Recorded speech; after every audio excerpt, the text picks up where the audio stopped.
He could feel his heart racing as he thought back to the warnings, to all of the stories about what things haunted these parts of the jungle. He called over to his team to indicate that they could move to the land where it was dry. Then, the metallic sheen of something finally came into view. It was still quite far, but he could clearly see the rays of the sun reflecting off of the metal. He stared, beguiled, for what felt like ages. He was wondering what secrets it would have in store. When word first reached Fred that it had finally been found, he knew he had to be the first to reach it. He was an archaeologist, so naturally, he was always looking for the next discovery to be found. He was always anticipating something soon. He waited and waited, and finally, it had come to him. But before we start, smash the like button and make sure to subscribe if you haven't, and hit that notification bell so that you won't miss any new stories. Fred's colleague was David Teleshay. Both men kept wanting to achieve great things.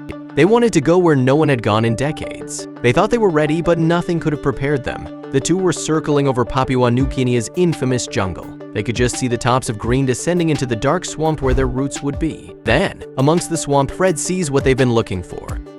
The people that lived near the swamp called it an omen. To them, it was the swamp ghost. The men changed expressions once they spotted the metallic sheen amongst the jungle trees. The artifact had been hidden for decades, and they had found it at long last. It looked very strange, but it may have been due to how far away they were. They should have listened to their sensible sides that left with the extraordinary sight in their minds, but they couldn't leave it there. They pleaded with the pilot of the helicopter to descend even more. He was hesitant. He didn't want his craft to become the next swamp ghost, but he reluctantly agreed. As they swooped in closer, the men couldn't help but each have a wide grin. They could now tell that the craft had submerged in the swampy, murky water. The parts left above the waterline were covered in vines and obscured by grass. They now knew they'd finally found it. The old aircraft from World War II looked more beautiful than the men had ever imagined. Just seeing her from the air was a sight to behold. They quickly organized with some locals to get the right equipment for the job. They needed a team as well. They also decided to ignore all of the warnings they had received. So the warnings they had received weren't lighthearted. Other people caught wind of the expedition and they knew they had to go forward to get to it first. They had heard stories from the locals about men before them who had tried to discover the secrets of the swamp ghost, never to come back at all. The locals believed that by worshipping the aircraft and marking the area as hallowed land that they would be safe. Fred and David weren't going to back down, not for any legend anyway. They saw an opportunity where the locals saw superstition. Even if the land was cursed, they thought of it as an adventure. After they organized the rest of the equipment that they needed, they got men who were willing to set out into the marshland. Fred and David weren't going to back down, not for any legend anyway, but their passion kept them going for far longer than most men. Soon encroaching on territory that hadn't been walked through for decades, if ever. As Fred stopped to take a drink of water, he saw something move in the water from the corner of his eye. He froze and slowly looked towards the movement. His mind raced with the stories he heard of crocodiles and giant anacondas that patrolled these parts of the jungle. Suddenly, their hearts raced. The mysterious plane was in sight. From the distance, it reflected the light of the sun so bright that it felt like it was calling their name, enticing them to come over. They walked through the unforgiving landscape of the dense jungle for hours until they finally reached the site. No one knew the story behind this plane. That's why Fred and David were hell-bent on finding out more about its mysterious origins. And from its structure, they could tell it was a plane from World War II. This wasn't a surprise, as Papua New Guinea was a war hotbed and major conflict zone during the war. Every year, war enthusiasts had flocked to Papua New Guinea to see for themselves the wreckage that lay strewn over parts of the islands. Because of its strategic location, it became the site of many clashes between the Australians, Japanese, and Americans, all of which had set up military bases in different areas. What the Swamp had been hiding for so many years was actually a huge WWII airplane in incredible condition, remaining largely intact. Locals had been calling it the Swamp Ghost because it was so well hidden deep in the jungle, as well as believing it to be haunted. So why was such a massive plane in the middle of the jungle? Who flew it? What happened? The plane's location was probably the major reason why it was largely unexplored. The deep swamplands also made it almost impossible to remove the aircraft from the site for further study. But that wouldn't stop Fred and David from trying to find a way to salvage and study the plane, move it out of there, and restore it to its old glory. First, they stepped inside. Their bodies shook with excitement as they entered the aircraft. Their hopes were high that a lot of its interior would be preserved just like its exterior. Unfortunately, when they stepped inside, it was ransacked. All of the mechanics and weaponry inside of the aircraft had already been looted over the decades it lay here. Luckily, David was already able to identify pieces of its story. As a World War II veteran, David had lots of experience in dealing with all types of aircraft. He even has a business of collecting and restoring military aircraft. It was his main reason for coming on this mission.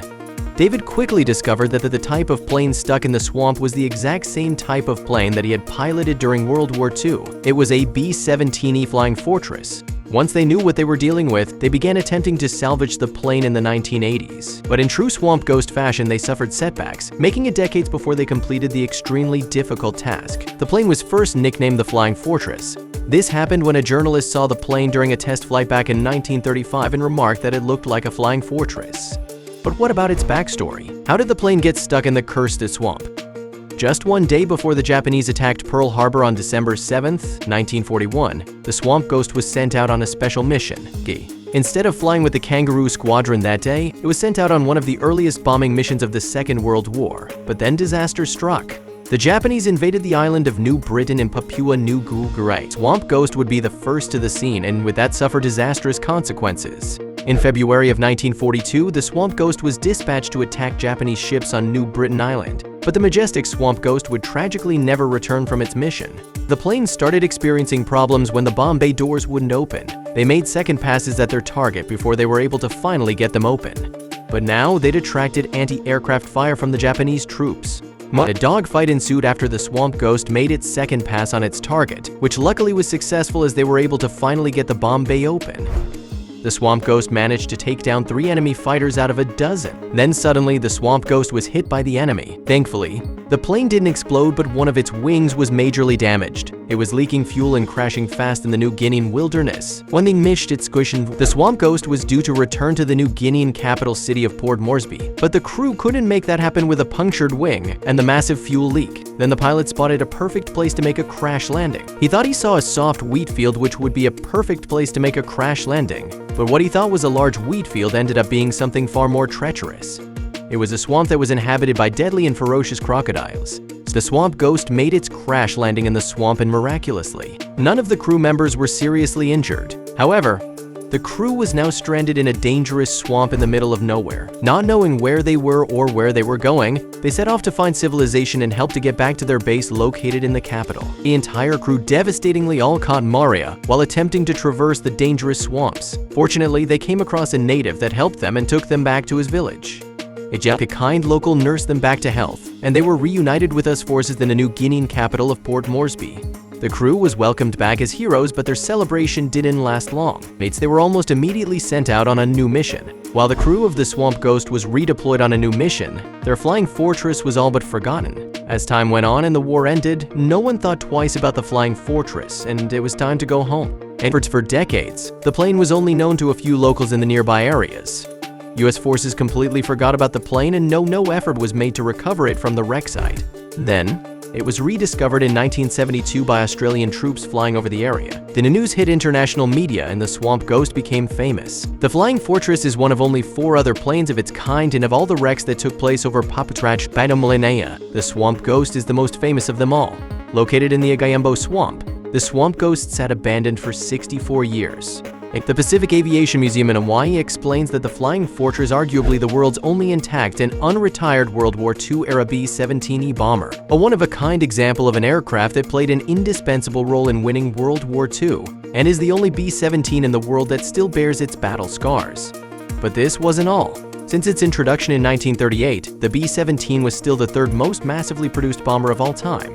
During the war in the Pacific, the B-17 bomber was used in raids against Japanese shipping and airfields. The bomber was a strategic resource in the war and was responsible for dropping 640,000 tons of bombs out of 1.5 million total on Nazi Germany. But what did any of this mean for Fred and David? The B-17 bomber was part of President Roosevelt's vision to modernize the US military. But after the end of the war, the B-17 bomber was quickly phased out of use by the US Air Force. Most of the bombers were returned to the United States, where they were sold for scrap and melted down.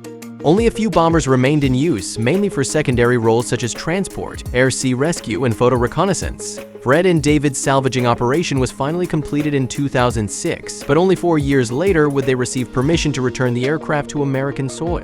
The first showing of the B-17 Flying Fortress was in Long Beach, California. Surprisingly, many of the people in attendance were friends and family of the original crew of the bomber. Now that the plane has been returned and is safely stored in the Pacific Aviation Museum at Pearl Harbor, the owners of the B-17 bomber plan to fully restore the plane back to its former glory. In total, the cost to restore the World War II B-17 bomber might exceed $5 million. After the B-17 is fully restored, it is due to be moved to the Hangar 79 on Ford Island. Today, many people of Papua New Guinea are still upset at the removal. The plane attracted tourists from far-off places, and some local cultures even formed spiritual beliefs surrounding the plane or a cargo cult. The 3 surviving crew members of the Swamp Ghost seem to be the only people who are totally uninterested in the plane's future. After so many years and so much discussion, I've got sick and tired of talking about it, said George Monroe. It means a lot of people got taken with that plane, which baffles me. I'm just not very interested. To me, it's just trivia. We certainly weren't that heroic. None of us saved a maiden in a burning building. Having made its way back across the Pacific, the B-17E, one of the rarest World War II bombers in existence, was moved to the Pacific Aviation Museum on Ford Island. Restoration is underway in Hangar 79, which guests can visit on a special Swamp Ghost tour. The Pacific Aviation Museum has more than 50 aircraft in its collection, including the Curtiss P-40 Warhawk, the Mitsubishi Zero, and the Stearman biplane. Now, a Swamp Ghost in its final resting place is also on display.